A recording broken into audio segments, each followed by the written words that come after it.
Le choix de la tradition. Une tragédie Peul sur les mariages forcés. Je m'appelle Aminata, et voici mon histoire. J'ai grandi dans une famille respectée, où l'honneur et la tradition passaient avant tout. Depuis toute petite, j'ai toujours su qu'un jour, mon père choisirait pour moi. C'est ainsi que les choses se faisaient. C'est ainsi que les filles comme moi entraient dans la vie d'adulte. Mais jamais je n'aurais imaginé à quel point ce choix briserait mon cœur. Le jour où mon père a décidé que je devais épouser mon cousin Boubacar, je n'ai pas eu mon mot à dire. Personne ne m'a demandé si je voulais de ce mariage.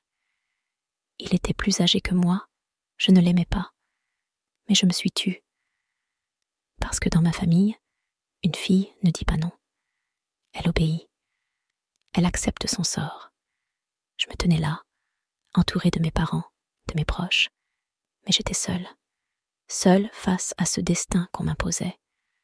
Tout le monde souriait autour de moi, sauf moi, parce que je savais. Je savais que mon cœur ne guérirait jamais de cette blessure. Les jours passaient, et chaque jour, je haïssais un peu plus cette vie. Boubacar était là, il était bon avec moi, mais je ne pouvais pas l'aimer. Comment aimer un homme qu'on ne choisit pas? Comment donner son cœur quand on ne l'a plus?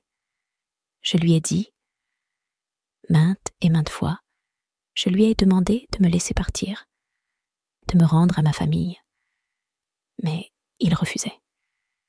Il disait que j'étais sa femme, qu'on ne pouvait pas revenir en arrière.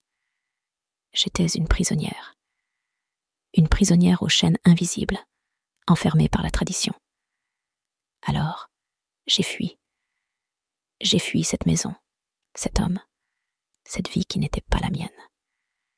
J'ai couru, encore et encore, espérant trouver refuge là où j'avais grandi, là où j'avais cru être aimée. Mais mon propre père m'a regardée comme si j'étais une étrangère. Il m'a dit que je n'étais plus sa fille, que j'avais trahi l'honneur de notre famille. Ma mère n'a même pas osé me regarder.